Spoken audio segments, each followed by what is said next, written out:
here you are at Frightfest. You finally made it. So how was the experience? What was it like? Was it what you expected?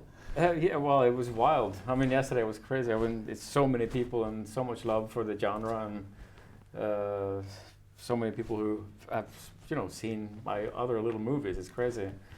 So people really pay attention. It's really the fans of the genre that is gathered there, that's for sure. Now, let's go through the whole Scary Stories evolution again. I mean, because basically the script turned up just completely out of the blue. Is that my understanding of it? Is that correct? Yeah, more or less, yeah. I mean, it just kind of, I got to know Guillermo on Twitter because he tweeted about the autopsy of Jane Doe, how much he liked it. So I had a little conversation with him there, which was fun. But then that's already like a whole thing from my life. It's like he likes my movie. And then suddenly 6 months later, I get this script that he was supposed to direct. And the producers are asking me if I want to possibly direct it. And of course, I read it, and it's an amazing screenplay, but I would have said yes anyway. I mean, it's not the kind of movie you would not want to make. Did he tell you why he didn't want to direct it? Or is it just he just wanted time off from The Shape of Water? Yeah, I mean, he just done Shape of Water, and he was in the middle of an extremely intense promotional part, just leading up to the Oscars. Right. And I think he wanted a break after that. So he just kind of decided, they wanted to get the movie made. And they then needed another director to take over. And had it been in development for a long time? Is it something, Guillermo has that sort of book of little projects. Was it one of those, or is it something that, that's been going on for like 5 or 6 years in development? How was it? Yeah, I think the studio, CBS Films, had the film in development for a while. And the other producers and Guillermo, and I think it's for 3-4 years, something before I got on board. But they developed a couple of drafts of the script, and then he came up with an idea for what it should be about the book of Sarah Bellows, and then they developed that into the current, essentially the current movie. Did you have any input into any of the script at all? I mean, did you tweak it in any way? Did you make suggestions saying to them, I think this is better this way, or did you just leave it as it was? No, we always work on a script before shooting, regardless, because it's always anything from the practicalities of filmmaking to, I might have certain things I think should be slightly different to match my vision, if you will. It's so we did work on the script, but it's essentially the same movie. But we exchange some scenes or some character beats, or we tweak the ending a bit, or whatever it is. But it's essentially the movie. I think it's interesting that outside of America, we're not familiar with the books at all. I mean, and I just wonder if that's actually more in its favour, because we don't know what to expect, and we don't have any expectation of like, oh my God, they haven't done it right. Do you understand what I mean? Yeah. So I wondered, what was your opinion of that? No, I mean, it's tricky to know how that balances out, but I think I loved having the knowledge, the American love for the books, basically as a base for making the film. Personally, I love that because it's a pressure to deliver a great movie for the fans, and I think we always have to deliver a great movie. But that means that there is already anticipation. People already know what's coming, and I think that's that's a lucky situation in a way, because oftentimes with a horror movie you have to lift it from nothing and up to some level of interest.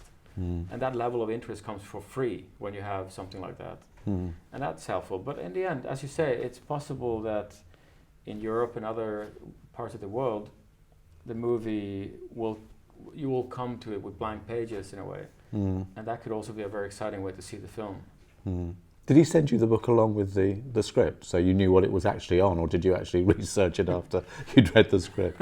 No, I researched it. I went online and I bought the books, and yeah. Okay, so and how much of what's in the books is like in the film, like more or less, an exact copy? Because you didn't think you wanted to change too much that people knew. I mean, there are 3 books, and it contains essentially 100 stories.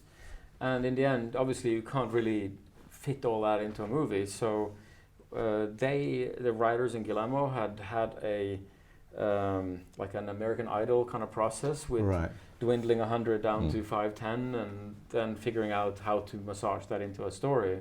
But that's something I just loved about this script, is that I could totally see how cleverly they'd weaved all these stories through the whole, unifying story of our world in the movie. And 1968 is so time specific.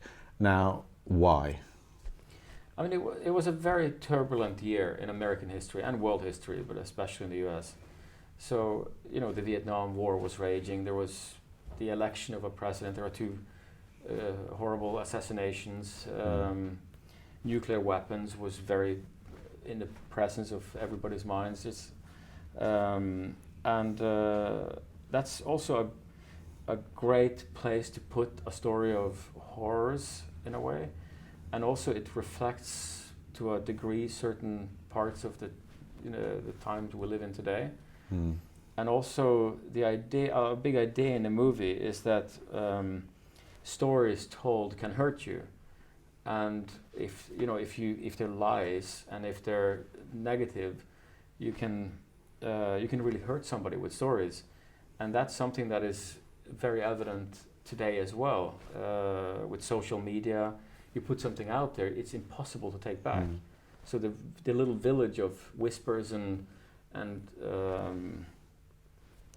talking behind people's backs is a huge. It's become like this huge village, and I think that speaks to a lot of people today. A lot of people I know have said in all the reviews that it's got a sort of Stranger Things, Stephen King vibe. I mean, did you go for that? I mean, or was that just sort of like it comes with the territory, really?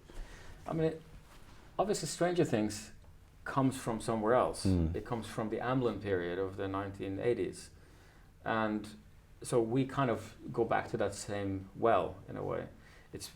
I was definitely inspired by those movies that Spielberg. The Goonies and all those sort of things. Yeah, Poltergeist, the Goonies, and all that stuff, which were wonderful movies that totally blew my mind when I was young. And